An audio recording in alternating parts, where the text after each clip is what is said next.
Boom. Yo. Boom, live. Live and recording. We're recording? Yep. Check. 1, 2, 1, 2. 1, 2, check. 1, 2. You're seeing this live as I say check. 1, 2. Yeah, kind of cool, right? We're live on YouTube right now. Now, why are we here? This is the Wrestling Uncensored pre-show. This is it. This is the Wrestling Uncensored pre-show. The world-famous pre-show. We do it all the time. Yep. Usually we're not sitting this close together. We're kind of more separated. I enjoy the space. I have more space, yeah. But because we got a camera here in front of us, we're sitting a little closer. So this is a Wrestling Uncensored pre-show. Johnny North has decided to put some of it on YouTube now on our YouTube channel, youtube.com/ringsidereport.net with the .net spelled out, DOTNET. So we got some of the pre-show going now on our YouTube channel, but you said you don't want to do the whole pre-show, right? You just give them a little taste, a little soupçon of the pre-show, and then you cut it off at some point on YouTube. So you got to download the podcast. You got to download the podcast to listen to the whole deal. That sounds about right, yeah. Why not? That sounds good. You get a taste, and then Sunday you get the whole thing. Thinking, brother. Thinking. Expanding the Wrestling Uncensored universe. So I hope you guys enjoyed the video version of the Wrestling Uncensored pre-show. What do we give them? What do we give them here? Do we talk pro wrestling? Do we talk about your movie review? Let's do the movie review on YouTube. Truth or Dare? You want to do that? Yeah, you did. Right. You saw a movie, right? I saw a movie, Truth or Dare, horror movie. A lot of people said going into it, like, this is going to be horrible, terrible. And I enjoyed it. I liked it a lot. And I you're getting all like, I can't believe you. But no, it was fun. Watching people die, it's always fun. Okay. That's kind of a gruesome thought, but it was a horror movie. Anybody we know in it? Anybody famous? Any big actors? No one in particular. Bunch of teens. Yeah, I saw a trailer for it. We saw a trailer for it as like a commercial for the YouTube. The TMZ Rusev. That's right. Video we were just watching. Yeah, the movie looked terrible. She was like, "You got to cut out your tongue," and I was like, "Oh no!" Does he cut out his tongue? Yeah, actually, he does. There's a guy who cuts out his tongue in a movie. See, the thing behind this, like, Truth or Dare, is that there's a curse. So they have to do the Truth or Dare, or they die. So that's kind of attached to it. So cutting out their tongue, it's better than losing their life. Huh? Yeah, that's how it works. Because they went to this church, and there's this curse, and apparently, if they don't do Truth or Dare, this demon possesses them, and ends up killing them. Okay. So there's a demon. It's right. like got religious tones here to it. Well, they went to Mexico, so. A demon from Mexico. Yep. Arriba. And es muy malo. You would think just do Truth, right? Truth wouldn't be that bad. Dare is probably the worst thing, right? Because the Dare was cut off your tongue, right? Yeah, why not Truth? Why doesn't everybody just pick Truth? Because the way they played the game, originally, it was 2 truths, then a Dare. So even if you keep picking Truth, the game is going to make you pick Dare. So if you don't cut out your tongue, what was going to happen to the guy? He was going to get killed by the demon? The demon would possess him and kill him. What kind of stupid movie is this? That sounds so bad. God. Why do you go see this crap? I enjoyed it. You liked it. You thought it was a horror movie. Man. For Friday the 13th, by the way, why not go see something like that? What do you mean? It's Friday the 13th. Is it? It is Friday the 13th today. Ah. It's a tie-in there, you know? I know you weren't big into Jason and all that, but it releases today. It does, yeah. Ooh, smart. It's good marketing, yeah. I guess. I know you'll never go see it, but nope.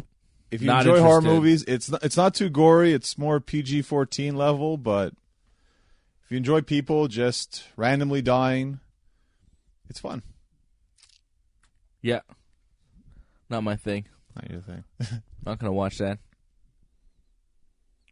I don't have anything to review. I have no movies to review. I have nothing really going on. That's not completely true. Like, what's happening? I have something going on. Wasn't there something like New Japan? No? There was some news at least. What's the news? There's absolutely nothing going on with New Japan right now? No shows coming up? Well, there's shows going on. There was actually a show early this morning that I haven't seen yet. The Road to Dontaku. I could get you some updates on that if you want. I wouldn't mind. I know Wally would definitely like that because Wally was tweeting you this week saying, when's the next episode? Yeah. Well, I don't know when the next New Japan podcast is going to be. They have a little bit of a long road ahead, and I'm not sure when to jump in with another podcast. But, like, let's see. If I check New Japan World, there are shows. There's a lot of shows coming up, but not all of them are, like, big shows. Okay. You know, there's a lot of tag team matches. Tanahashi and Okada are working a lot of multi-man tag matches against each other, leading up to their big match at the Dontaku event, which is going to be on the 29th of this month. Right? I just want to make sure I have that correct. It's going to be Tanahashi, or is Dontaku on the 30th of April? When is their match? When is the Tanahashi and Okada match? It might even be... No, I had that right. It's April 29th at is it Hino Kuni? I don't know, man. I'm trying to figure out when their match is. Match lineup here. It should be the main event, right? It's Tanahashi versus Okada. Oh, Dontaku. Here we go. May 3rd. Oh, it's all the way in May. Like, the match that they're building towards right now is like May 3rd and 4th. Those are their big events. Okada Tanahashi is on May 4th. Finally figured that out. But you see, they have a lot of shows coming up and a lot of big matches on those shows. Like on May 3rd, they have a big show the day before, and that's headlined by Kenny Omega versus Hangman Page, Kota Ibushi versus Cody. So we have a lot of shows coming up, and the big matches are kind of spread out. Like, it's not like one show with a lot of big matches, like a WrestleMania type deal. You know, there's just like a bunch of cards coming up, and some of the big matches are on these cards. Like wrestling, that Hino Kuni thing that I said, that's April 29th, and that's main evented by Minoru Suzuki, defending his Intercontinental title against Tetsuya Naito. Now, that to me is the most exciting match. Like, I know it's all centered around Okada and Tanahashi, but I'm more interested in the Suzuki-Naito match. So for me, the big night is April 29th, even though, you know, they're kind of gearing it towards May 4th. And you said someone retired recently? Yeah, well, that's a rumor that I was seeing. There's this guy, Katsuya Katamura, super jacked guy. He was an amateur wrestler. Okay. A young lion in New Japan. He won the Young Lion Cup deal, and he's injured right now. But apparently he's like so injured that he's never going to come back to pro wrestling.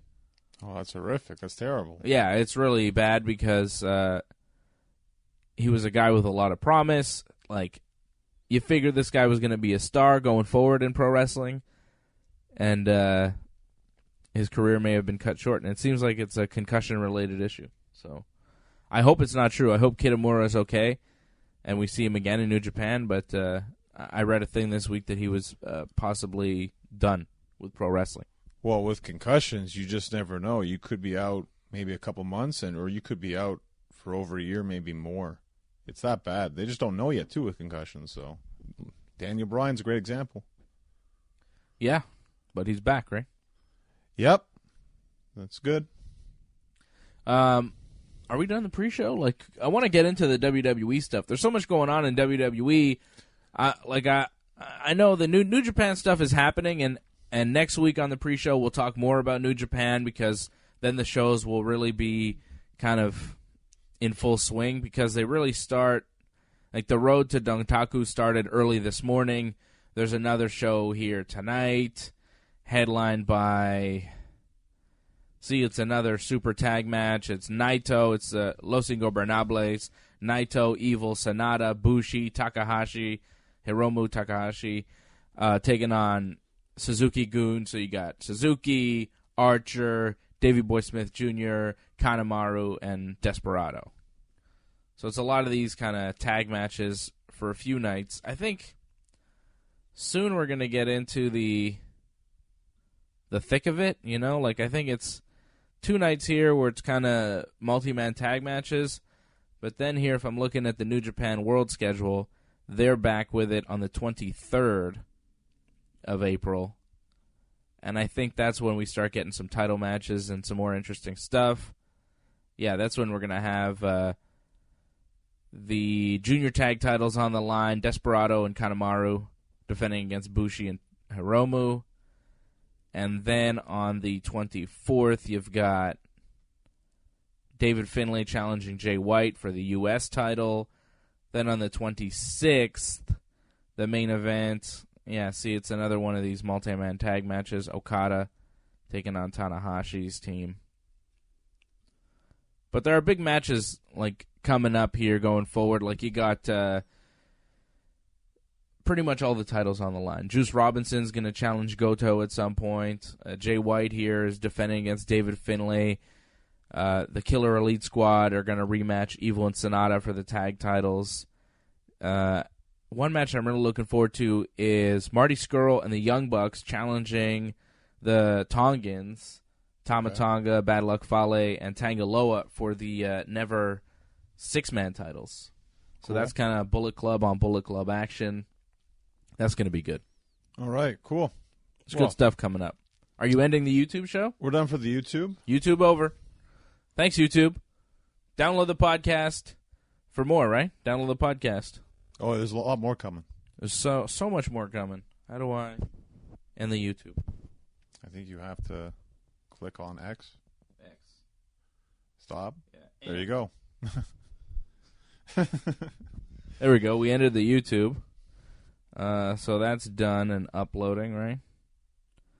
There we go, John. We've got a YouTube show uploaded to the WrestlingUncensored.net,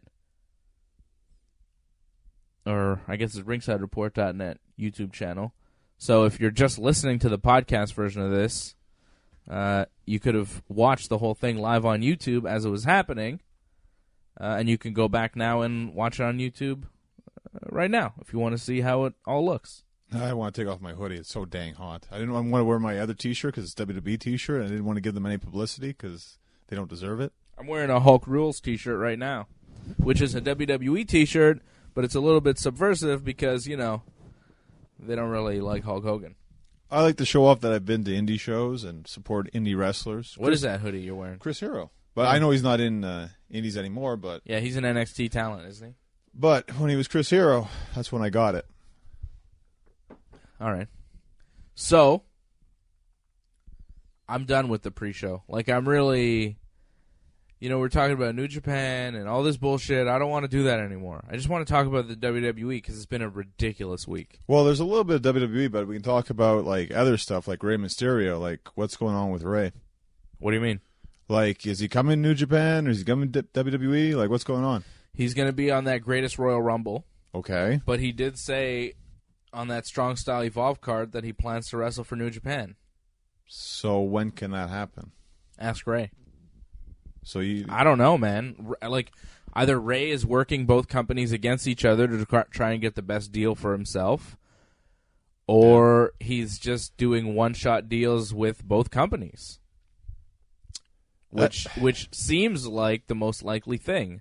I don't think Ray is really trying to play the companies off each other and get a good long-term deal. I think he's just trying to test the market out there, and he's working the WWE like it's any other indie. You know, he's an indie wrestler.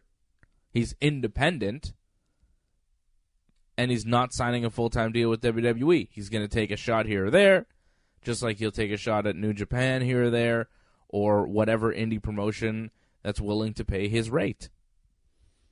That's worrisome, though, because he gave his word, in a sense, right?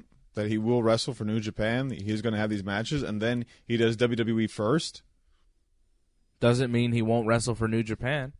Doesn't mean he won't get hurt again. He's just coming off like a torn bicep. Yeah. That's worried. If I'm a New Japan fan, I'm kind of worried. I'm actually kind of pissed.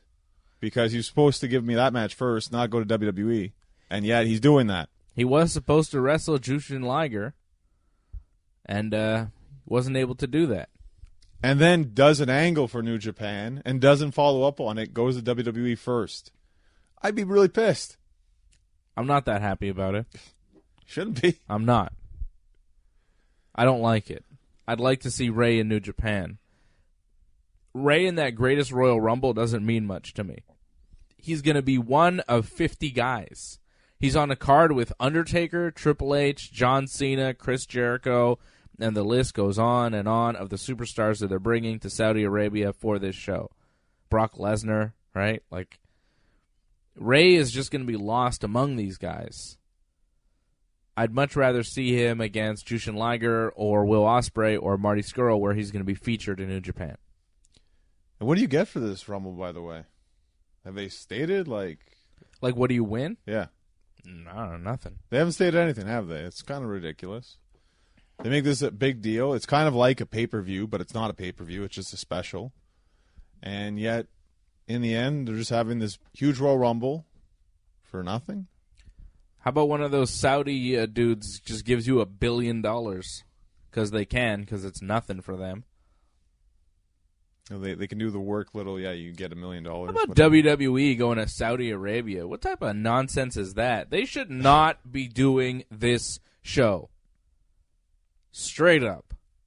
The women are not going. They're not allowed to wrestle in that country. If I'm WWE, I'm saying, well, then we're not going to your country. Screw your country. The thing is that they're trying to create business, right? Yeah, but so what? Break down barriers one step at a time here. First have a show there. They're giving them quite a show. They're giving them quite a bit for a country that's not going to allow the women wrestlers to perform. For now. Yeah. It's ridiculous. Well, Stephanie's in charge too, right? Stephanie has a say. Is she? She has a part of the company, This right? is a Vince move. This big Saudi Arabia deal. Like, only Vince has the power to say, damn it, we're going to Saudi Arabia. They're going to give us $500 million. We're going to do a big show for them. It's going to be great. Vince, can the women come? No. What are we going to do? We're going to get The Undertaker. Sounds good. Put on the network. Like, only Vince has the power to make that move. That's a Vince move. He made this deal. He made this happen. Only Vince has the power to create a pay-per-view out of nowhere in Saudi Arabia that's going to air live on the network on like a Friday afternoon, and they're going to book all their major stars on one show, including Brock Lesnar defending the title again against Roman Reigns in a cage match where I expect Brock to lose. Drop the title right there. Didn't happen at Mania because they're saving it for Saudi Arabia. That says a lot for Saudi Arabia that they extended Brock's contract just for him to drop the championship there. However, it's a steel cage match. Like, he's going to lose a steel cage match? Why not? It better be escape the cage. That's the only way he's going to be able to win the match. Yeah, why not? I think it should happen. How long is Brock going to hold the title for here? See, I mean, he's held it for over a year now. What's going on? At some point, he's got to drop the belt. Are they doing this because they want to beat Punk's record? With Brock, though? I mean, come on. Well, who else are they going to do it with? Like, if they're ever going to beat the record, now's the time to do it. Why now? They can do it in the future with Roman. Yeah, Roman's that kind of champion that's going to lose And it's not even the same record because that's a Universal title. Right. Not the same. Punk had the WWE title, Hulk Hogan's belt, Bruno Sammartino's belt, Bret Hart's belt, Shawn Michaels' belt, the belt that AJ Styles currently has possession of. The real belt. But they'll give Brock the accolade that he's held a modern-day world championship this long. I don't think so. You think that's what they're doing? It's not impossible, but for that to happen... Do you think that's what they're doing? I think they might be doing that, yeah. You don't think Roman's winning the title at this thing? Steel cage. It doesn't make sense for him to win in a steel cage. Mm-hmm. Okie dokie. Okie dokie, Johnny. Can we start this thing? Because, my goodness. Look, if you want to hear our post-WrestleMania thoughts, download the podcast, go to our YouTube channel, and all our WrestleMania thoughts are there. We broke down the whole card. We'll talk a bit about Mania here, I guess, at the top of the show, but not too much. I'll just say, like, post Wrestling Uncensored WrestleMania party, it was fun meeting Anthony. First time I ever met him, so That was the first time you met Anthony. Yeah. He's a good man. Yeah, he's a little outrageous, but he means well. What do you mean by that? I just think he doesn't always think through what he's saying. Sometimes he'll just say things, and it's like, man, you're kind of off your rocker a bit here, especially about the women's battle royal, like how, like, oh, that was really unfair, and it's like, man, it's wrestling, like they planned it like this. Like, yeah, well, he's a new wrestling fan. He doesn't understand the ins and outs. it's how a battle royal works, like. And by the way, rules, like if you count rules, that Ronda Rousey match, there was no rules in that. There was rules, and then they just forgot about the rules. That's what made it good. So I can understand for a new fan like him, it's kind of confusing. But he was obviously excited from start to finish. That was something I worried about with a lot of people watching WrestleMania who didn't almost fall asleep. Yeah, I enjoyed it. I thought it was a good Mania, though, all the way through. Right? I gave it a 4 and 5, did I not? Yeah, I gave it like a 3.5. Solid WrestleMania. All right, let's get to this thing. 3, 2, 1. Hello, this is Mick Foley, and you are listening to Wrestling Uncensored. What's going on, y'all? This is WWE superstar Kofi Kingston, and you're listening to Wrestling Uncensored. Hey, this is the Heartbreak Kid, Shawn Michaels, and you are listening to Wrestling Uncensored. Hey, this is Trish Stratus, and you're listening to Wrestling Uncensored. Keep listening. Stratisfaction is guaranteed.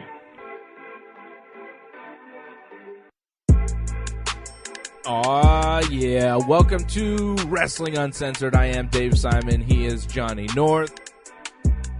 Right here on TSN 690 every Saturday night. WrestlingUncensored.net is our website. We just got done the world-famous Wrestling Uncensored pre-show. So much going on in professional wrestling. Johnny North did a movie review on the show. I talked about New Japan Pro Wrestling. There's a lot going on in the world that we can't fit into this 1 hour block on TSN 690, so we give you a little extra on the podcast version that you can download at ringsidereport.net. You can also check out our YouTube channel where everything is available at youtube.com/ringsidereport.net with the .net spelled out DOTNET. Follow Johnny North on Twitter at North Genesis, and you can follow me at Dave Simon MMA. What a week in the WWE. What a week. WrestleMania 6 days ago. We did a WrestleMania post-show live right after the show, live on our YouTube channel, and the podcast version is available as well. So if you want to hear us break down WrestleMania match by match, you can go listen to the podcast. But I wanted to just recap WrestleMania here briefly at the top of the show before we get on to what happened on Raw and SmackDown, because it was very eventful. There's a superstar shakeup coming up. I mean, you take a look at the news in the WWE this week.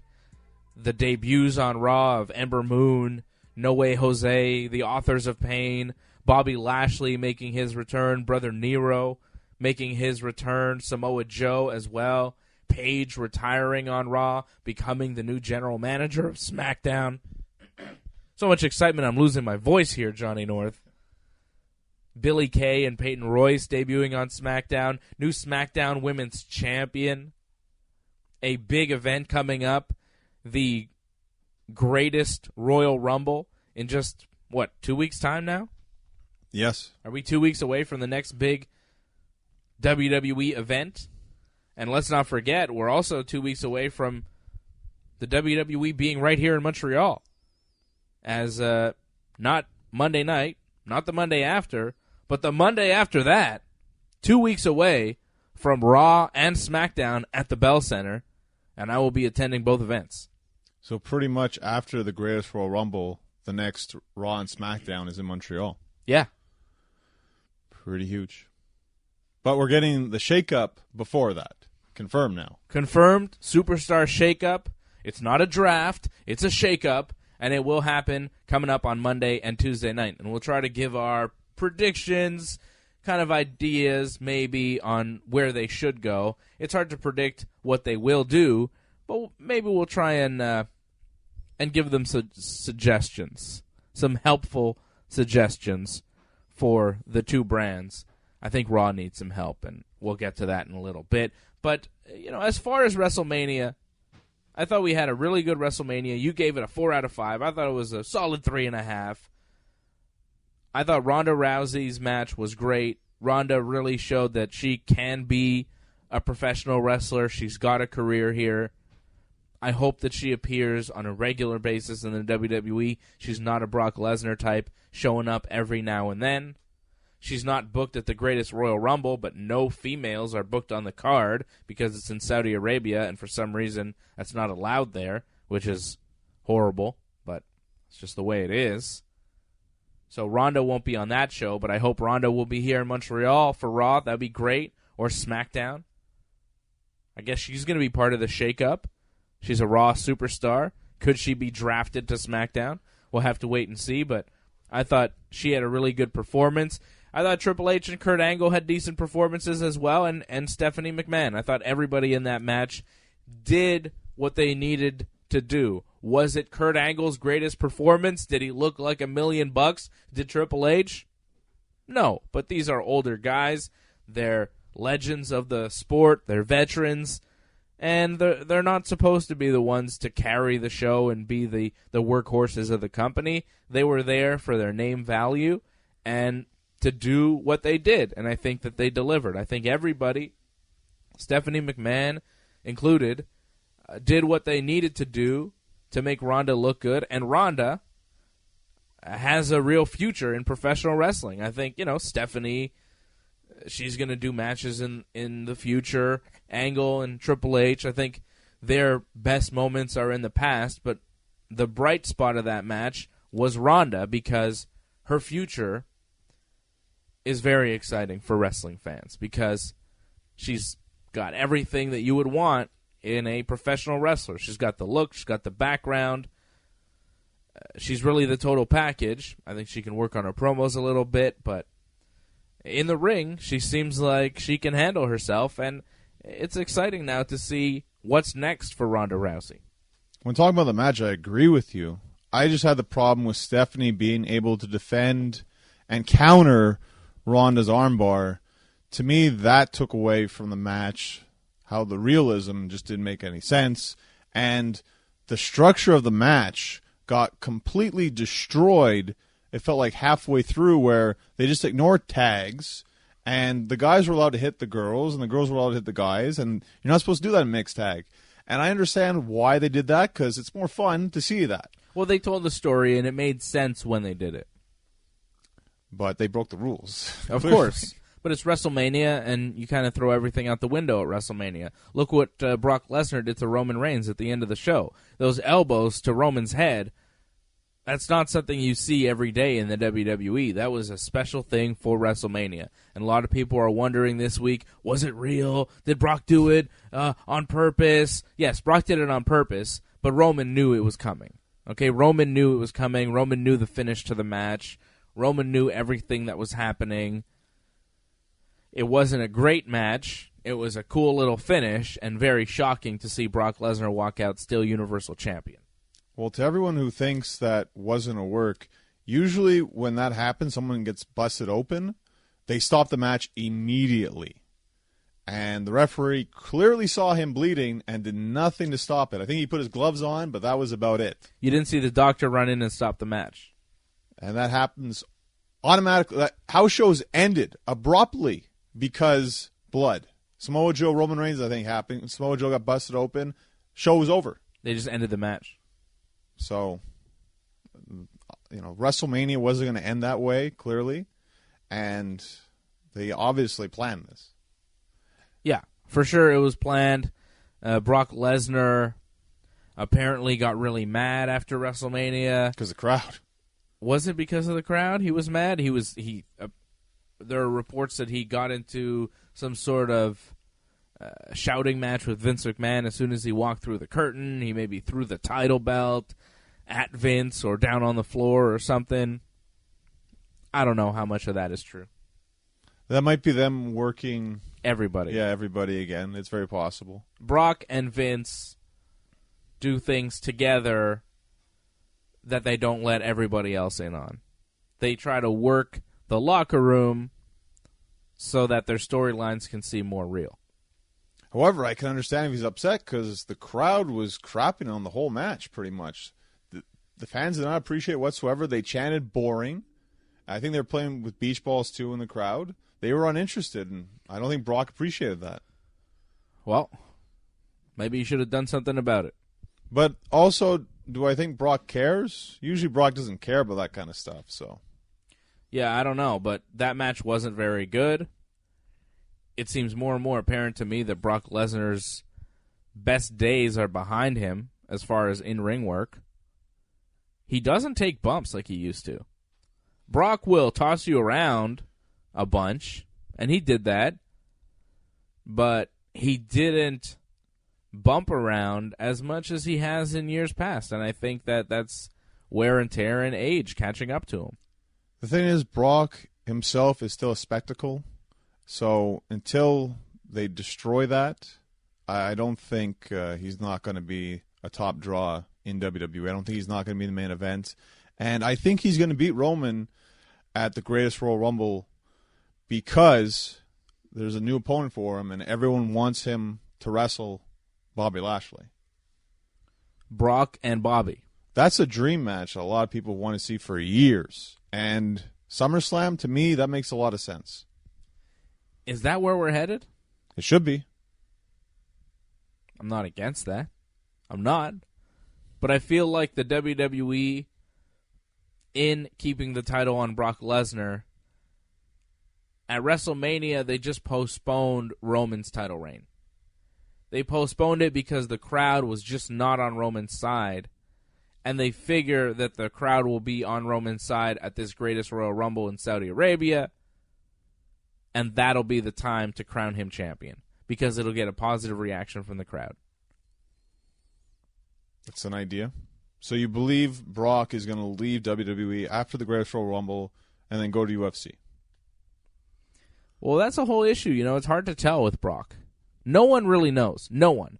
Everybody in the wrestling world right now is speculating on what's happening with Brock Lesnar because no one knows.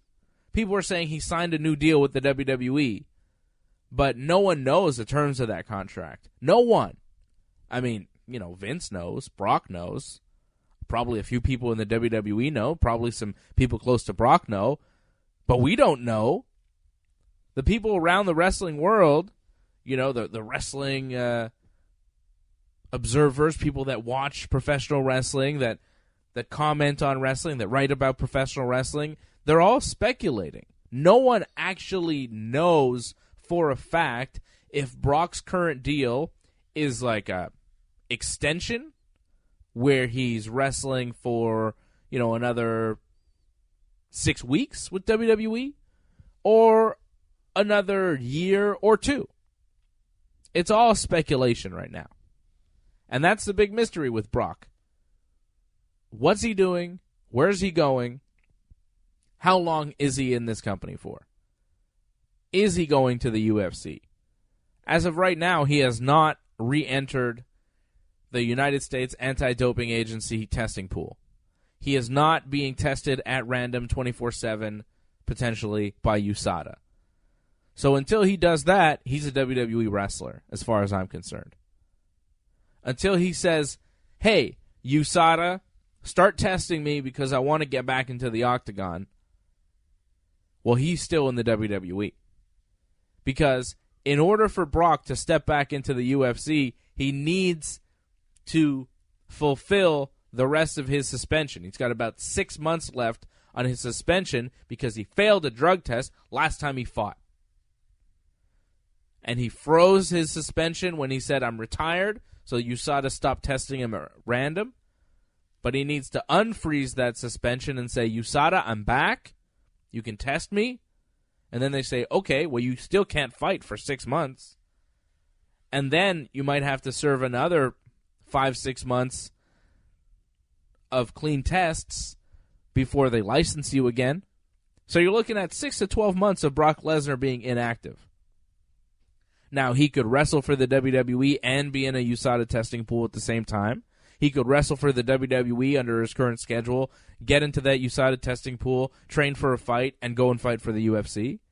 He could do a lot of things. There are many options. But until USADA announces, and it will be public record, that Brock Lesnar has re-entered their testing pool, there is no Brock Lesnar leaving the WWE because there's no reason to.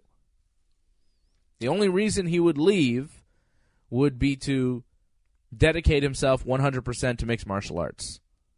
And I don't even know at this point in Brock's career if he wants to do that. He's 40 years old. People are talking about Brock facing the winner of Daniel Cormier and Stipe Miocic in December. Oh, boy. Well, that's the rumor. That's what people are saying. People are saying Brock's going to come back 6 months. He can come back, fight in December, and fight the winner of DC and Stipe. Good luck, Brock. You better hope it's DC. Better hope it's DC, because then you have size advantage on DC. Even then, DC probably smashes Brock Lesnar. I think either of those guys destroy him. But I'd be very happy for those guys because they deserve a big money fight like Brock. I think the winner of that fight deserves to get to beat up Brock Lesnar for $10 million. You know, like Stipe has earned that. So you believe that they just put over Brock Lesnar at WrestleMania? He beat Roman Reigns just to throw everyone off, pretty much? That was it? Yeah, it was just a surprise at Mania. Because, like I said, like we knew going in, you couldn't have Roman standing up there with the title to close the show. Everybody would have been irate. The fans were already booing Roman, hating the match, chanting boring. If Roman had won like everybody expected, they would have been so mad. One of the saving graces of WrestleMania was Brock won. You ended the show thinking, oh yeah, that was all right. Instead of, oh man, we knew this was coming. Because let's face it, after the Ronda match, WrestleMania dropped off significantly. The first half was good, the second half was not. That happened last year too with the Hardys as well. But they couldn't have had Roman win at the end of that show. It would have been a disaster for the finish. And, you know, the finish is very important for a show like that. You've been watching him for so long, that last moment is what sticks with you. No, I'm not going to disagree with you on that. It felt different because usually when WrestleMania ends, there's a huge fireworks celebration, and you got none of that. You just had Roman looking distraught, all bloodied, walking away. That's it. Fade to black. It was a good finish. Oh, I enjoyed it. I'm sure a lot of people like that, but for me, it's more of the surprise because I definitely was not expecting that. So that was WrestleMania. I think it was a pretty good card. Daniel Bryan was on the card. He didn't do as much as I wanted him to, but then I feel like SmackDown more than made up for it. You got the match. The match. Yeah. I don't think there was a better match the whole weekend. Kevin and Sammy was all right. Kevin versus Sammy on Raw? Yeah. It was very good, but Daniel Bryan versus AJ Styles on SmackDown? It's not as tired. Yeah, it's very fresh, and it's a dream match that we got all of a sudden on SmackDown this week. Incredible. If you have not seen it, do yourself a favor. Go check it out. Shinsuke Nakamura interfered at the end and attacked both guys, mostly AJ. Evil Shinsuke, punching AJ Styles with low blows, both after the match at WrestleMania, after he had lost, and then again on SmackDown. People, I think, disappointed with the Shinsuke-AJ match at WrestleMania. It wasn't a bad match, though. I think it was good. People just expected too much out of it. And I feel like it didn't have enough heat going into it to really make you feel it. Right. But going forward, it will. Because now Shinsuke is a heel. I liked his little promo he did on SmackDown this week. Great promo. I think Shinsuke and AJ going forward is going to be a lot of fun. Did you just say Shinsuke had a great promo on SmackDown? You've been very anti-Shinsuke promos. And what did he say in his promo? He said he's sorry he got too emotional. And? He doesn't speak English. It was great. It was good. Because clearly he does speak English, and then Renee asked him a follow-up question. He's like, I don't speak English. That was good. Like, him acting like that with attitude. Before, he just acted weird for no purpose. Now he's kind of a jerk. That's great. That works. I like jerk Shinsuke. He's mean. Now, he's evil. He punches you in the balls. I also fear, though, that you got AJ versus Daniel Bryan this week because they're both not going to be on the same shows after this. Bingo. So Totally. When we got that match, it felt like, oh, these are two guys crossing paths, and they're giving it to us now because they're not going to give it to us again. I think AJ probably stays on SmackDown. Superstar shakeup coming up this week, both on Raw and SmackDown. I think AJ is staying and Bryan is going to Raw. Because Bryan has been on SmackDown for so long as a general manager. right. I feel like to really reignite Daniel Bryan and separate him from that GM guy, it would be good to change brands and put him on Raw. But wouldn't it be interesting if you switched the champions? You put AJ on Raw and Brock on SmackDown? You mean Roman? Well, yeah. And then Nakamura, really? So it doesn't really switch? I think you do AJ. I think it would be good to put AJ maybe on Raw and Roman Reigns on SmackDown. And then when Roman Reigns beats Brock in a couple weeks at that Greatest Rumble, then you have the Universal title on SmackDown. But that means Nakamura can't beat AJ then. Because AJ's on Raw. Oh, put Nakamura on Raw too. Move them both. Why can't you move them both to Raw? I'd like to see Shinsuke on Raw. Destroying SmackDown then if you're doing that. You lose Well, AJ and Nakamura on SmackDown. Not necessarily. Who are you feeling that? I don't know. Roman Reigns. Ooh, you're not feeling it very well right now. Randy Orton. He's already there.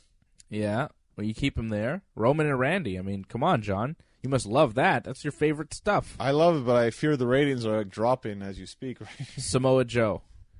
That's all right. Makes sense because it seems like Roman and Samoa Joe, that's a feud going forward. How about it?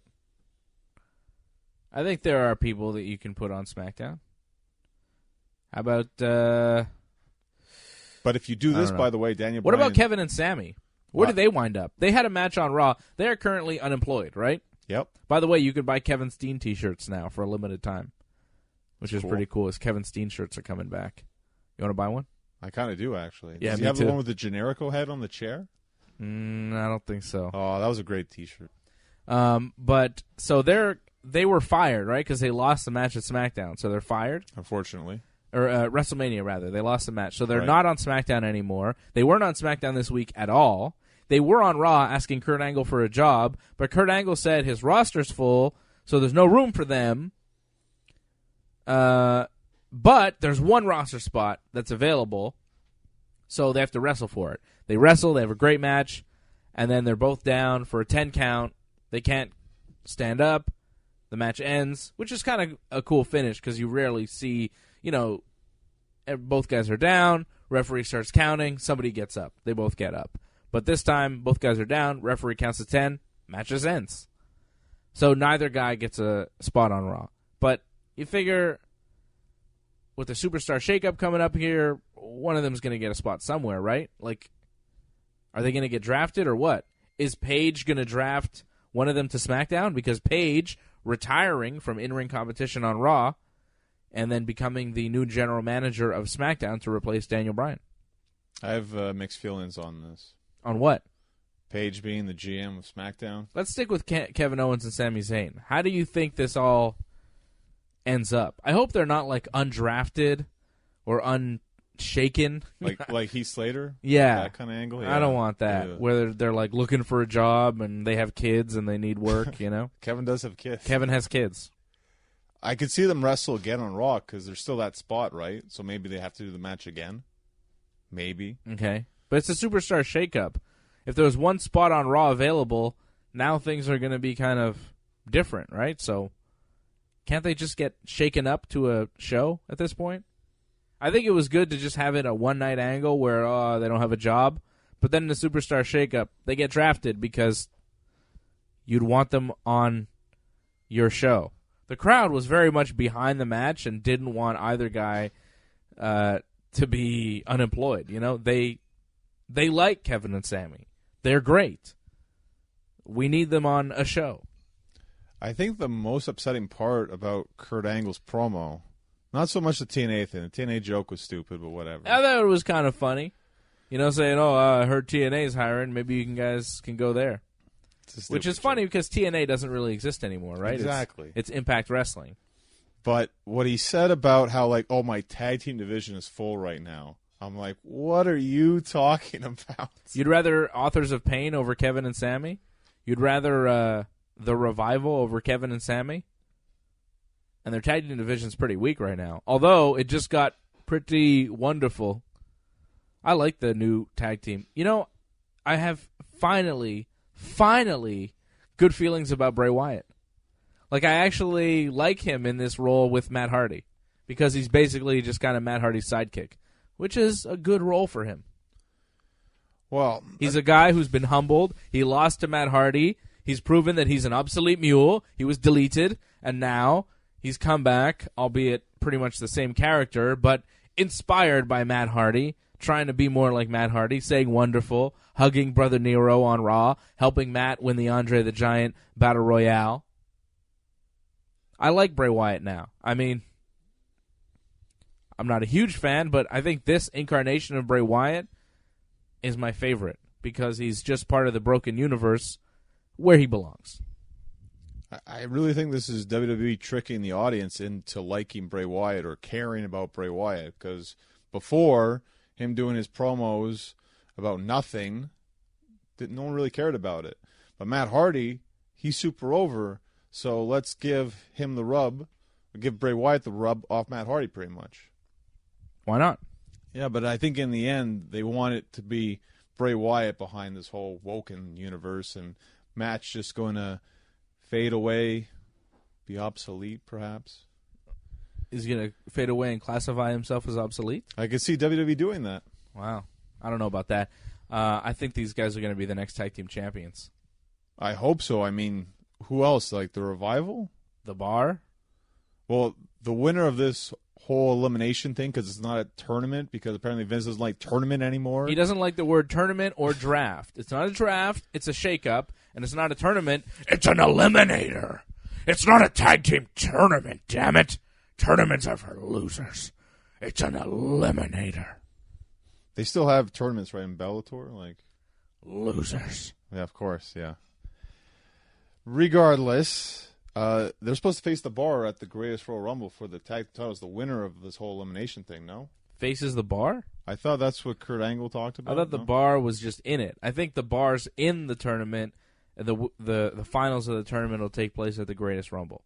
Well, they should just go right to the finals because it's ridiculous. They were put in a situation where they had to wrestle Braun and Nicholas. I'm glad that they got rid of this quickly, but it just made them look really stupid in the end. It did not make them look good. It was ridiculous. It did make Braun look super strong, though, right? Like he can beat them on his own. Yeah, but we knew that beforehand. Did we really have to go through that? With Nicholas? Yeah. Some people liked it, some people didn't. I didn't really like it, but, you know, I get it. You heard he was like the son of a referee, right? Yeah, referee John Cone. That's great for him. Fantastic. But yeah, I mean, it's cool. If you're 10 years old, you got a spot at Mania, you tag team with Braun Strowman, you were tag team champion. I don't know. Like, for him, it's cool. For us, it's kind of like, yeah, all right. Whatever. Next. Kind of feel bad for Cesaro and Sheamus having to do that, you know, but hey, that's the wrestling business sometimes. Yeah, you got to take one in the butt pretty much.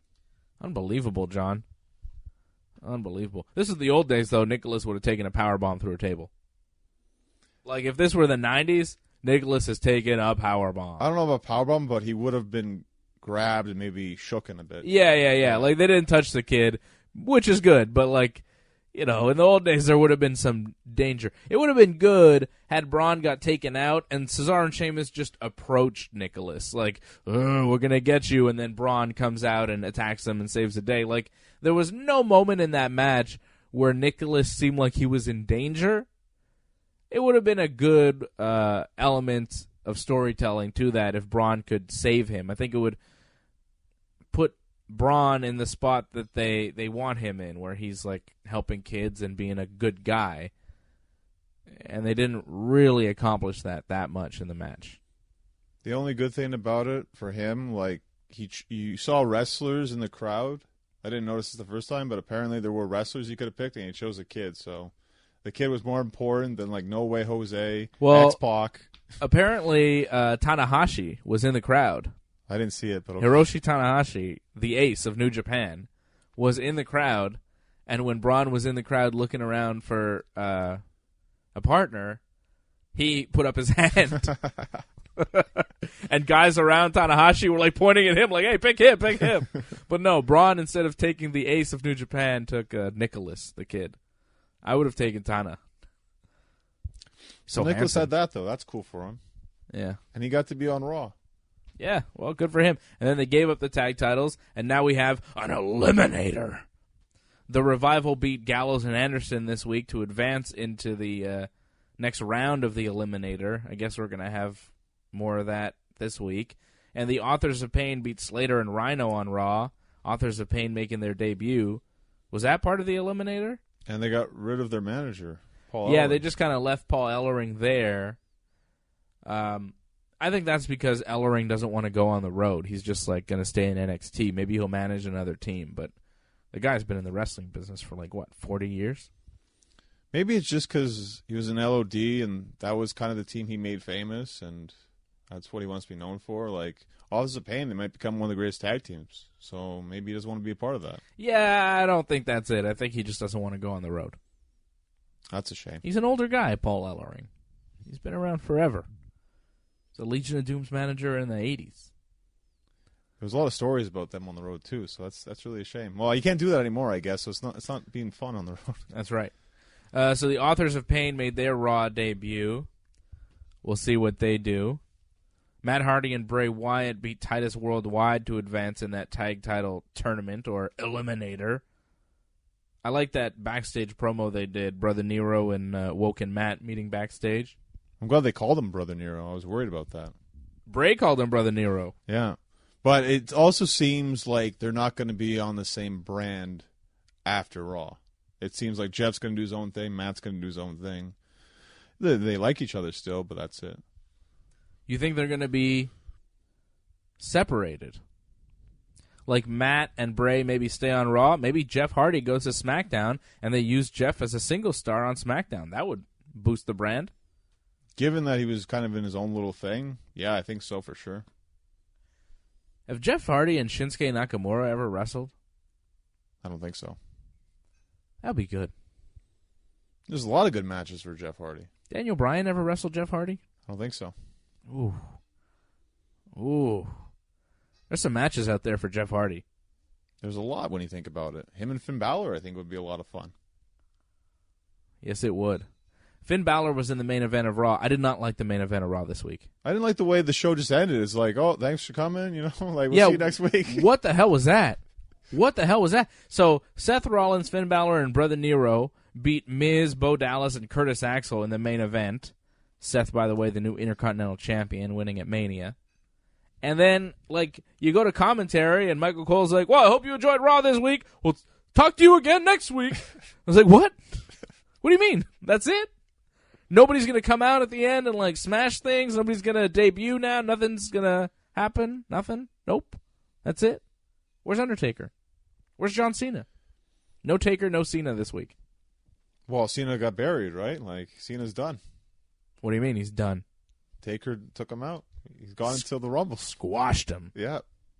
Well, Cena's going to be in that greatest Royal Rumble.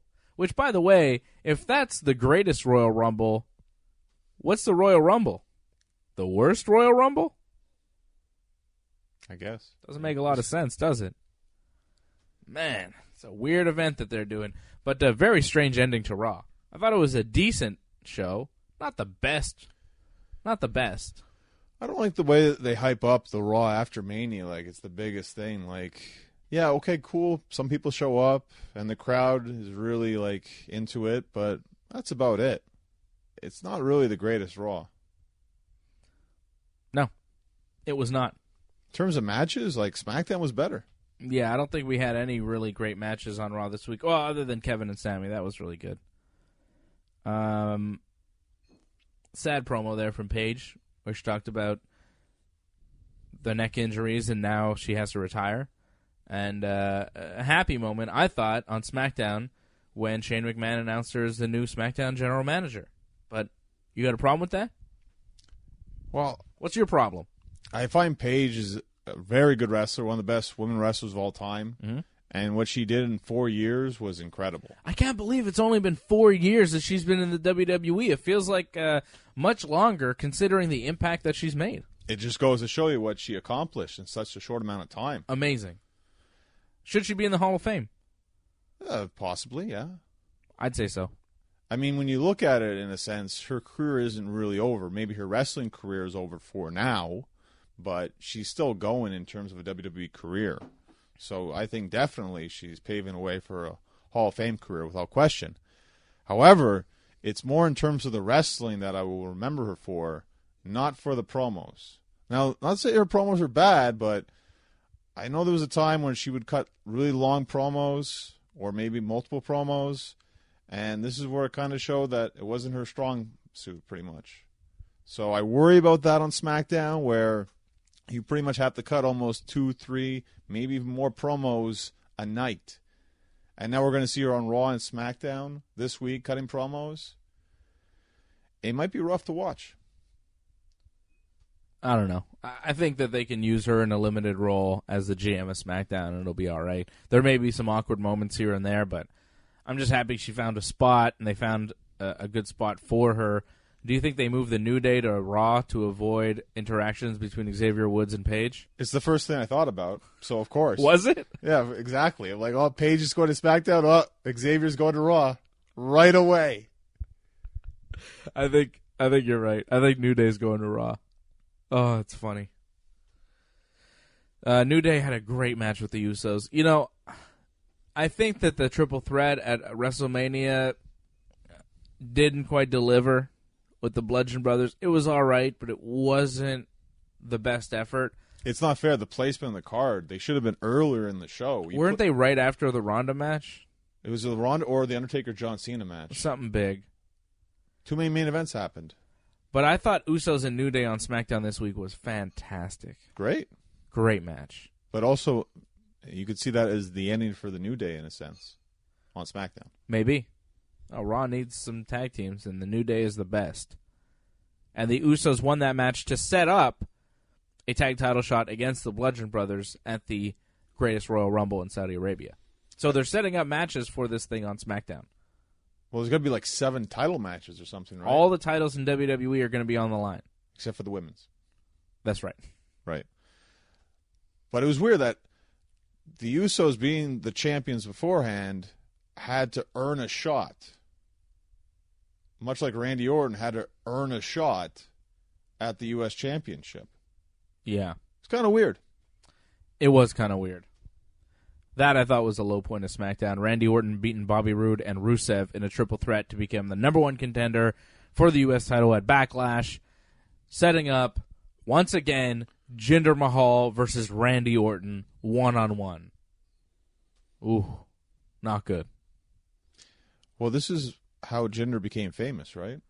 This is his most success, was beating Randy Orton. So this is great for Jinder Mahal. Yeah, it's great for Jinder. What about for us? We have to watch it. The problem with Jinder Mahal versus Randy Orton is it's super boring and a terrible match. Well, because they're both really boring. If you've seen it once, you're just going to see almost the exact same thing again. Yeah. They don't really change it up, and that's a problem. The Punjabi Prison was the only kind of altercation. That was my favorite one. That was the best one. Because of the crazy bumps. And Khali. That was a nice surprise, which led to nothing. Nope. But that's the high point, and it's been a low point ever since. Yeah, for the U.S. title, it's not going to get any better. But I get it. They built up Jinder as this heel character, anti-American, give him the U.S. Championship. It makes a lot of sense. Yeah, but it's not good. Giving the U.S. title to another anti-American character who's from India makes no sense. And they just constantly do that. Oh, here's the U.S. title. Give it to a foreign guy from any other country other than the United States. Even if we have no beef with that country, let's pretend we do and have him say how Americans are the worst. Give him the U.S. title. That always works. And they do it over and over and over again. And it's stupid. It's honestly racist a little bit. A little bit, yeah. Yeah. But is it any better on Raw where you see The Miz always win the IC title just because everyone hates him so much and they love to see him lose? I mean, it's really the same story over and over and over again, but yet we keep getting it. Seth Rollins is the champion now. For now. Until The Miz somehow gets it back somehow. Isn't he getting a rematch at Backlash? Well, I believe there's supposed to be a four-way ladder match at the Greatest Royal Rumble where it's supposed to be Seth defending against The Miz, against Finn Balor, against Samoa Joe. If I'm not mistaken. Yeah, I think you're right about that. So that could be a show stealer, without question. Yeah, it is scheduled to be a four-way ladder match for the IC title. Seth, Finn, Miz, and Joe. That's going to be awesome. No, that could be the reason we want to watch the Greatest Royal Rumble. Will Rusev be on the card, or has he quit the WWE? What is the deal with Rusev? He was supposed to wrestle The Undertaker, but now it's going to be somebody else coming back to wrestle The Undertaker. A lot of controversy going on in the WWE. We'll try and figure out what's going on. It is Wrestling Uncensored right here on TSN 690. Hey, this is Antonio Cesaro, and you're listening to Wrestling Uncensored. This is Curtis Axel, and you're listening to Wrestling Uncensored. This is WWE Superstar Ryback, the big guy, and you're listening to Wrestling Uncensored. All right, welcome back. It is Wrestling Uncensored. I'm Dave Simon. He is Johnny North here on TSN 690 every Saturday night and online with you at WrestlingUncensored.net. Every episode of Wrestling Uncensored available for download at WrestlingUncensored.net, on our iTunes feed, on Google Play, on our YouTube channel, youtube.com/ringsidereport.net with the .net spelled out, D-O-T-N-E-T. It's everywhere. Everywhere you get your podcast, you can listen to Wrestling Uncensored, and there's bonus material always on our YouTube channel and on the podcast version of this show. The Wrestling Uncensored pre-show was on YouTube this week. We did it live on YouTube, so you can check that out on our YouTube channel, and you can listen to the pre-show in its entirety only on the podcast version. So a lot of bonus content going on online, and of course the main show right here, Wrestling Uncensored on TSN 690, each and every Saturday night. WWE Greatest Royal Rumble is happening now in just a couple weeks' time, taking place on April the 27th. I think it's going to be in the afternoon, right? 12 p.m. That's when it starts. How long is it supposed to go? I want to say it's a good 3 hours at least. I mean, there's like 7 title matches plus the 50-man Royal Rumble. This could be 4 hours, actually. Wow. Quite an event on a Friday afternoon for the WWE, live on the WWE network in Jeddah, Saudi Arabia. Now, The Undertaker was announced this week going to wrestle a casket match against Rusev. Cool. I thought that was cool. Rusev Day getting a big match, getting rewarded for being so over with the crowd, yet getting really nothing because of it. Now he gets The Undertaker. Then Rusev does an interview with TMZ where he says he's going to beat Undertaker, and he says Undertaker's past his prime a little bit. All of a sudden, Michelle McCool tweeted, who's Undertaker's wife. Michelle McCool says, and I quote, "Had to listen to see if crush his old ass was actually said. Guess some people are smarter than others." I don't think Rusev ever said crush his old ass. But he did make reference to him being a little bit older and how he was going to crush him. right? He did say that. And Michelle seemed a little bit upset about it on Twitter. But he said it like in a promo, like a WWE kind of promo. Yeah, but he was on the street, not in a promo. Anyways, it wasn't the most respectful interview about The Undertaker, but it wasn't anything outrageous, and you could sell it as just trying to sell the match, right? Maybe WWE didn't feel that way, or maybe they just decided to go in another direction. Either way, it's going to be Chris Jericho against Rusev. Now, on the one hand, maybe Rusev said something to TMZ. They got him in trouble. They got him pulled for the match. But on the other hand, from a fan perspective, I look at this match, Rusev and Undertaker, and I think, well, Undertaker's just going to squash him. You know how it's going to go. Tombstone, he's going to get him in there, whatever. Undertaker, Chris Jericho, I think, oh my goodness. This is probably the last time these guys are ever going to wrestle each other. These are two legends of the business. How's Undertaker going to beat him? Undertaker's really going to put Jericho in a casket. This is crazy. This is a dream match. This is, like, bigger than anything really on this card. This greatest Royal Rumble, you have the greatest Rumble, a 50-man Rumble match with the winner getting, I don't know what, maybe nothing. You have Brock versus Roman, whatever. A 4-way ladder match for the Intercontinental title. A tag team title match. John Cena's going to wrestle Triple H one-on-one, which is pretty crazy. But Undertaker versus Chris Jericho in a casket match? That's the card right there. That's the main event. Well, I don't know if it's going to be the best match you're going to see, but it's cool because it's special, and you probably never see it ever again. I don't think Chris Jericho's ever been in a casket match before, so it's really cool. And his match with The Undertaker have been pretty good in the past, so I'm really looking forward to this, seeing what they can do now. I also feel Rusev may have buried himself with the tweet he made. I don't know if you saw what Rusev tweeted. Bury me softly, brother. Maybe that's kind of like giving away that he knows he's going to lose, and maybe WWE didn't like that. Maybe. There's a lot of things. It really seems that there's an issue with Rusev and WWE, and this might be more than just The Undertaker. This may have just been the final straw, because there was rumors that if he wasn't in the 4-way for the U.S. title, he asked for his release from the company. I feel that Rusev is frustrated. Rusev is hearing the crowd chant for him everywhere, and the push isn't really reflecting that. I feel that they should be doing more with Rusev. I think that a U.S. title run at this point would have made a lot of sense for Rusev. I feel that Rusev versus Jinder was the match to make, and not Randy versus Jinder. I think Rusev should have gone over in that triple threat on SmackDown, and we could have avoided a lot of these problems. I think Rusev-Jinder made a lot of sense.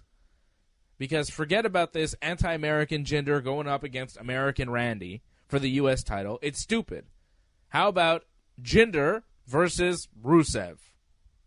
It's better. It's a better match. Rusev could feud with Jinder for a little bit. Rusev could get drafted to Raw and feud with Braun Strowman for a little bit. There are many things that Rusev could be doing other than just kind of going out there as part of a match with Randy and Bobby Roode and just kind of not even win. When I saw he was going to wrestle Undertaker, I thought, wow, this is good. This is a step in the right direction for Rusev. And then all of a sudden they pull that. They put Jericho in instead. I'm happy because I want to see Jericho Taker more than I want to see Rusev Taker. But at the same time, you start to wonder, maybe they're never going to do anything with Rusev. I don't think the plan was to ever do much with Rusev whatsoever. He got on fire because of accident, in a sense. Yeah, but they should go with that. When something happens, like Rusev Day, it's not by accident, like you say. Maybe it is, but another word for it is it's happening organically. Like it's a natural thing, it's a natural order of things where the fans are enjoying Rusev, they find him entertaining, they think he's funny, they like his matches, they like his presentation, everything he does is good, they're cheering for him. When Daniel Bryan started chanting, yes, yes, yes, and the fans started chanting with him, it wasn't by accident. It wasn't just because he was saying yes that people liked him. It wasn't just because Aiden English says it's Rusev Day that people like Rusev. There's more to it than just a gimmick. People like the guy, and they're trying to express to the WWE that they want more from this guy. And the WWE is saying, yeah, well, we don't have plans for that, so sorry. When they should be saying, okay, cool. We're going to see what we can do. Remember when Shane McMahon said, I hear you? Remember that? Yes. We listened to the people here in the WWE. And the people, what did they say? They chanted Rusev. They chanted Rusev Day. And what did Shane McMahon said? I think he said, duly noted. Right? That was weeks ago. The push for Rusev has not changed since that moment. It's very possible that Chris Jericho just became available and they're like, oh, well, we can do this match. Let's do this match instead. But they first announced Jericho to be just another guy in the 50-man Rumble like Rey Mysterio is. And then they decided, they announced Jericho in the Rumble. They announced Rusev versus Taker, and then they changed their mind the next day. Maybe it was just a matter of Jericho wanted the match. Taker wanted the match. They thought it was a better match. Or maybe it was something Rusev did. But there are a lot of rumors that Rusev wants to leave the WWE, and I would not blame him for wanting that right now. He is way better than what they're giving him. And we've known this for a long time. If he were to go somewhere else, like a New Japan, like a Ring of Honor, he would do very well for himself, become a big star. I mean, Rusev versus Okada, Rusev versus Suzuki. Those are some dream matches. Rusev versus Kenny Omega. Rusev versus Cody. Can you imagine that? Oh, we've probably seen that a bunch. Yeah. But it would be better in New Japan. You're forgetting like Michael Elgin. Like that be... Oh, yeah. Rusev Elgin. That would be sick. Rusev and Ishii. Yep. There are a lot of great matches out there for Rusev outside of the WWE. I feel like New Japan would be a perfect place for him, and he could be a huge star in that company. And, as a fan of the guy, Rusev, Miroslav, his real name is Miroslav. Get used to that because he can't go under Rusev when he leaves WWE, so Miro the man is going to happen. Mark Miro? No. Miroslav. I think in New Japan, he would be a lot more fun to watch than he is even in WWE. Just because the limitations wouldn't be there so much on what he was allowed to do. He'd get more time in the ring. He'd get bigger opportunities. And I think he would flourish. Just like Cody has. Cody has. Damian Sandow didn't, unfortunately. Yeah, well, I didn't predict that he would. Apart from that Miz gimmick that he did really well. The best. Yeah, it was great. But the wrestling matches past that, Sandow can't do the Miz gimmick anywhere else. Rusev can be Rusev everywhere he goes. Because Rusev is just Miroslav. It's him. If you watch him on Total Divas, he's an entertaining guy. He's a funny guy. There's something to this guy. He is a superstar. The WWE just doesn't give him all that much. I think we've said for years he's just a fatter Santino. But a lot better wrestler, too. I don't think he's fat. I think he's just thick. Compared to Santino, though. I wouldn't call it fat, though. I think it's all muscle. Guy's solid. Man, Santino is pretty skinny now. I don't know if you've seen him. No, I have not. He's pretty skinny. Oh, he doesn't have to wrestle anymore. But I think Rusev in New Japan would be good, but right now it's kind of up in the air what's happening with Rusev. We don't know. Will he be shaken up in the shakeup on Monday or Tuesday? That's going to be a big indication. If there's no mention of Rusev Monday or Tuesday, things aren't looking good. Or Lana, too. Yeah. Well, I think pretty much if Rusev goes, Lana goes, too. Be surprised. Isn't that going to hurt like Total Divas? Because then they already filmed next season? I don't know. Maybe. I don't think it really matters. They can edit her out easily. No big deal. I think Rusev might go. We'll see. What do you make of No Way Jose's Raw debut? Are you excited to see more of No Way Jose? The entourage was fun, I guess. That was felt like Adam Rose, didn't it? It felt exactly like Adam Rose. Yeah, I don't see a lot of potential there. as far as big star potential. Bobby Lashley interrupted Elias. It was pretty cool to see Bobby Lashley back on Raw. You think he's going to wrestle Brock Lesnar at SummerSlam? I'd love to see that. That's what we need to see from Bobby. That's what you want? Yeah. Is he going to be in the Greatest Royal Rumble? Yeah, I think pretty much everyone who's on the roster is going to be in the Rumble, more than likely. Filled up 50? 50's a lot. Like 30, yeah, they could do with not even using all the roster, but 50, you're going to actually have to use everybody, I think. Pretty cool that they brought in Bobby Lashley. Like, he's a big name to bring in as a new member of your roster. That's something. I mean, a lot of things happened this week, but I feel like the Bobby Lashley appearance kind of flew under the radar. A little bit, just because so much happened, right? But yeah, Bobby's a huge name just because he's been gone for so long. I think since like 2007.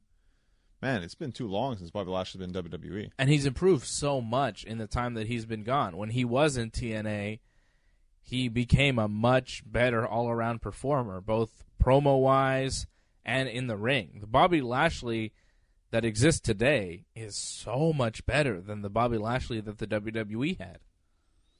Well, he still was in great shape. There's no question about that. That hasn't changed. Of course, but he's still in great shape, but now he's a great wrestler. Like, he was in great shape, and he was, not so good. But now he's in great shape still and is really good. Well, the promos is the hugest improvement, I think, that he's made.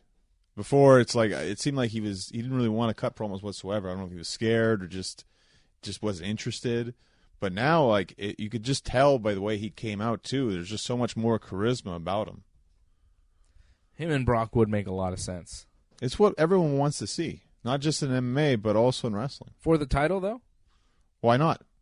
It's two top guys when you think about it. Two biggest guys. Why not for the title? Well, what about Roman? It's okay, whatever. Yeah, but you say that, but, like, is that really true? I like this whole, like for the WWE, is that true? People are starting to think, well, he didn't win at WrestleMania, so we're out of the woods on this whole Roman Reigns being the next guy. But I don't believe that. That's why I feel that Roman is probably going to win the title here from Brock at the Greatest Royal Rumble. Otherwise, you have a scenario where Brock has beat Roman in 2 straight big matches. Where does that leave Roman Reigns, the guy who you are trying to push as your next top-level superstar? You can talk about your Lashleys and your Lesnars all you want, but they have maybe 2 or 3 years left. They're both 40 years old. Roman Reigns is in his early 30s. He's got a long time in the business. And, there's a lot of future with Roman Reigns, and the WWE has been banking on him being their next big guy. At some point, he should be beating Brock Lesnar. I said get the dream matches out of the way, and Roman does this little conspiracy angle where the McMahons are against him. And in the end, it will be revealed that it's true. That they held him back because they wanted Brock to wrestle certain people, and Roman was one of those guys. Doesn't really make sense because they let Roman wrestle Brock. Like, they gave him the opportunity. They gave him it. He just failed. Yeah, he just failed, and that's it. But now I think with the How is that a conspiracy? How is there a conspiracy against Roman Reigns for not giving him the opportunities? He wrestled Brock Lesnar one-on-one for the title in the main event of Mania, and he lost. How are the McMahons against him? How does that make any sense? Well, they set it up so that Brock was able to attack him week in, week out before Mania, softened him up a bit. And I imagine in the cage, I wouldn't be surprised if Samoa Joe ends up costing Roman the match. Samoa Joe came out and cut a promo on Roman on Raw this week. What about Daniel Bryan? Daniel Bryan's kind of like the X factor of where he's going to end up in the WWE grand scheme of things. Because it's hard to say. Like, you always worry, like, throughout that whole match, I'm like, that's a tough bump for Bryan right there. Like, this is going to be rough. Like, can he take it? I imagine they wonder, too. The last bump that Bryan took in the AJ Styles match on SmackDown this week looked kind of rough when AJ kind of did a crossbody right on his head. His shoulder and head. It scared me a bit. Yeah. It looked rough. Yeah. And can he do that week in, week out? Is he going to do house shows? I don't know. But it was pretty exciting to see him on SmackDown not say a word. Didn't cut a promo, didn't come out in a little suit to say things and set up matches. He just came out at the end of the show to wrestle AJ Styles, and it was fantastic. And Shinsuke attacked him and AJ, and I'm hoping that at Backlash, it will be AJ Styles versus Daniel Bryan versus Shinsuke Nakamura for the WWE title. AJ's supposed to defend the WWE title at the Greatest Royal Rumble, is he not? Supposed to. But... all the titles are supposed to be on the line. Right, but the opponent has not been named yet, so... Could it be Daniel Bryan? It's not impossible. Oh, my goodness. Could it be Shinsuke Nakamura? Could it be both guys in a triple threat? Could we be looking at that in 2 weeks' time? That'd be insane. Who knows? It's not impossible. The fact that we got Daniel Bryan and AJ Styles on SmackDown this week made me so happy. It was my favorite part of all of WrestleMania weekend. By far. I just wouldn't be surprised that you got it this week, and it was really good, and everyone was really hyped about it, and you're not going to get it until next year's WrestleMania, probably. That's all right, I guess, but maybe it's not. Because Daniel Bryan is like a limited time only type guy, it feels like.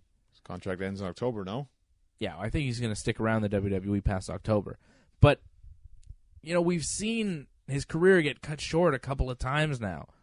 Right. He was champion, then he had the neck injury. He was gone for a while. He comes back, then he has concussion injury, and maybe he never comes back, and then he comes back after a couple of years. And I feel like don't wait with Daniel Bryan. Because if you wait, you might not ever get to what you're waiting for. So just go for it. Don't wait. Give us all the matches that we want to see. Don't waste Daniel Bryan in these matches we don't want to see. Give us what we want. It's Daniel Bryan. We want to see him wrestle AJ. We want to see him wrestle Shinsuke. We want to see him wrestle Sammy and Kevin Owens and Samoa Joe. Give us what we want. Finn Balor, Jeff Hardy. Give us the dream matches with Daniel Bryan.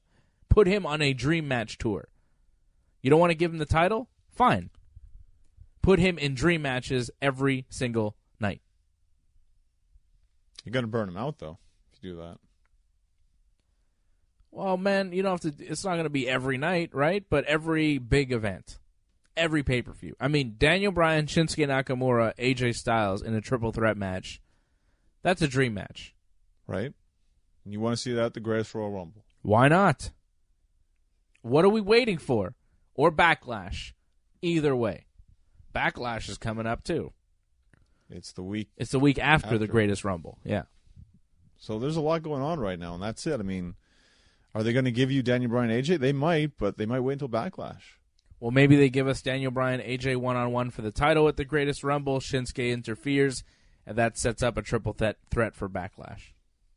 It's a good possibility because that kind of ended like with no contest, right? So it's undecided like between Daniel Bryan and AJ, so I wouldn't be surprised. However, why do it again if you know the outcome? So you kind of have to make it a triple threat because it's just going to be Nakamura interfering again. A lot of possibilities with Daniel Bryan, and they're all good. Well, let's see what show he goes to because I think he's going to Raw probably. I think so, too. Unless AJ goes to Raw, and then maybe Daniel Bryan stays on SmackDown. Well, that goes with the whole change the champions theory, but that's a long shot right there. Monday and Tuesday are going to be interesting, though, right? Well, fun times in WWE these days. I tune in more to Monday because that's going to decide what happens on Tuesday, right? It'll give you a good indication. But I think both nights will have some major news. Speaking of major news, Carmella cashed in on Charlotte Flair this week. Charlotte Flair beats Asuka at WrestleMania, ends Asuka's undefeated streak, and then Billie Kay and Peyton Royce make their main roster debut coming up from NXT, and they were mocking Charlotte, and the crowd was behind them. They were supposed to be the heels, but the crowd was cheering them when they were making fun of Charlotte's weak promo. And it was pretty good from Billie Kay and Peyton Royce. I enjoyed them, and then they beat up Charlotte quite a bit. It was a pretty good beatdown, actually. It was okay. I was impressed by Billie Kay and Peyton Royce's debut. What are they called? The Iconic Duo. Iconic Duo from Australia. And then Carmella showed up after Charlotte got beat up, cashed in her Money in the Bank, and after a kick to Charlotte's head, pinned her 1, 2, 3. Carmella, your new SmackDown Women's Champion. I felt the ref kind of made it awkward a bit, like saying, like, "Are you sure? Are you Yeah, sure?" why did he wait so long? Yeah, I don't know why. I think that was to build the drama, but it didn't work. It was weird.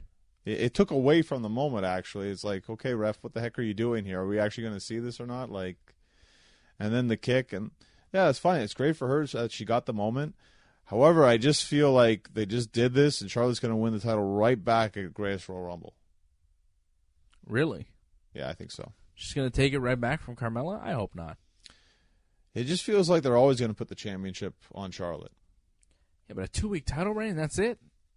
And John, it's not happening at the Greatest Royal Rumble. Don't forget, no women's matches. So Backlash. Maybe. You don't think they're going to move Charlotte to Raw?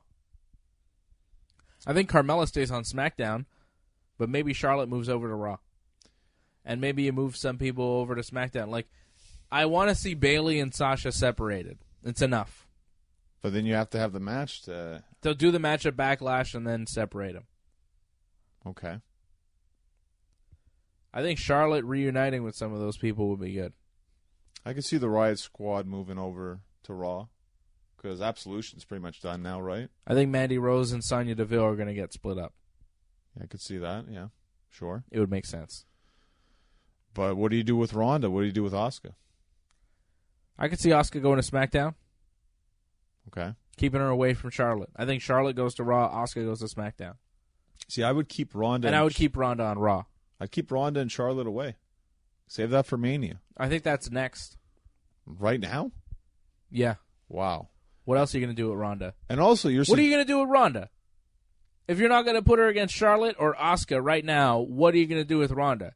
She's really going to feud with Nia Jax or Mickie James? Like, what are we going to do?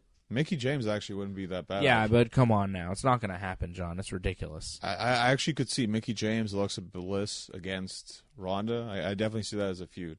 I think Stephanie eventually, but until she comes back, I think Bliss and Mickie James make sense. I don't think it does at all. Who else is Ronda going to wrestle? Charlotte. Nah, Asuka. Asuka maybe, but again, that seems too soon. Charlotte versus Alexa Bliss and Mickie James, or Ronda versus Alexa and Mickie. Seems like a joke. Seems like a one promo segment on Raw. They come out, Ronda beats them up, and that's it. I can't believe that Ronda is going to sell for Alexa Bliss. You really don't think much of her. She was like champion for most of the year. Like they put her over so strong. And then? Yes, she lost, but she didn't lose like so quickly to Nia. It actually was quite back and forth, actually. They made her look like she could win. But this is Ronda Rousey we're talking about. Of course. I don't think any of the women on Raw, other than Asuka, are really credible threats for Ronda at this point. Again, this wouldn't last long. Maybe a pay-per-view or two against Bliss and Mickie James. It is two women against one. Will Ronda be on Backlash? Will she wrestle at Backlash? It's a great question. I hope so. She better, right? Again, her and Stephanie, this is going to be like the new Vince and Austin. That's not over. Ronda showed up, attacked Stephanie on Raw this week. Broke her arm. After Stephanie said some things, right? She was like saying that she brought out the best in Ronda and that she deserves all the credit for the match, and she's very proud of Ronda, and she's putting Ronda over, really. Well, she's trying to suck up to her. Yeah, and then Stephanie saying she wants to help Ronda become a bigger star. Crowd chanted some obscenities at Stephanie. Yeah, good crowd. Shut the F up, and Ronda and Stephanie go to hug, but then Ronda put her in an armbar, and, wasn't the best. But it was a good spot for Ronda, attacking Stephanie one more time, staying mean, staying physical, and not talking. That's how you want to see Ronda Rousey, not speaking on the microphone, just putting people in arm bars and looking mean.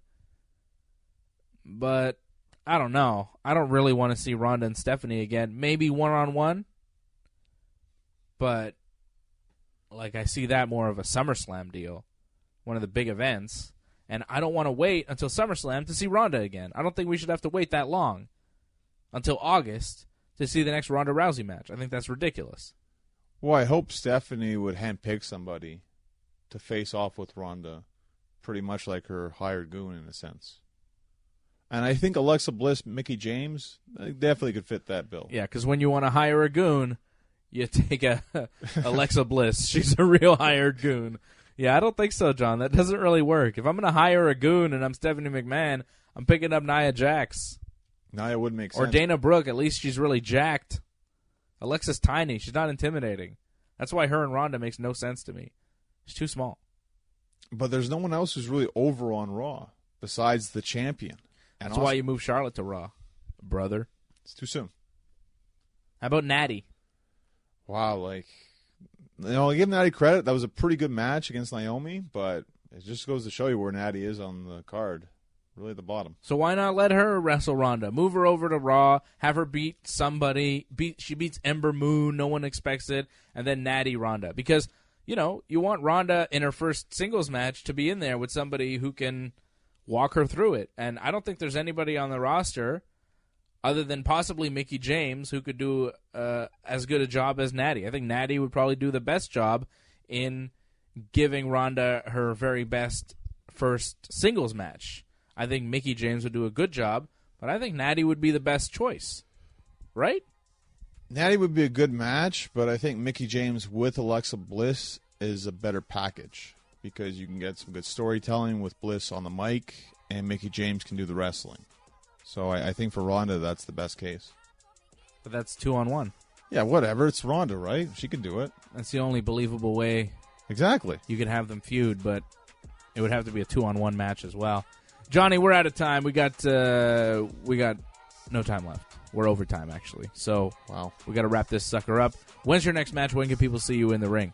April 22nd, 4325 Industrial Boulevard. Bell time is 2 p.m. I'm wrestling for the NWA British Commonwealth Championship against Alex North. Very big match. For more on that, check out his Twitter feed at North Genesis. You can follow me at Dave Simon MMA. For more Wrestling Uncensored, check out our YouTube channel, youtube.com/ringsidereport.net with the .net spelled out D-O-T-N-E-T, youtube.com/ringsidereport.net. We're also online, of course, wrestlinguncensored.net. You can subscribe to our iTunes feed, give us a 5-star review, leave some comments. We always appreciate that for our iTunes feed. That way all the podcasts get downloaded. Ringside Report Radio, Wrestling Uncensored, the Wrestlemania specials, everything gets downloaded automatically to your device when you subscribe on iTunes or on Google Play as well. I want to thank Jimmy and Marco for helping us out back at TSN 690, and a big thank you to you for listening. For Johnny North, I am Dave Simon, and this has been Wrestling Uncensored. Yeah. Yeah. Yeah.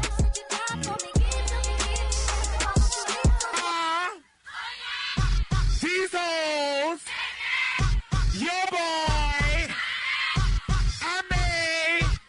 Watch the breakdown.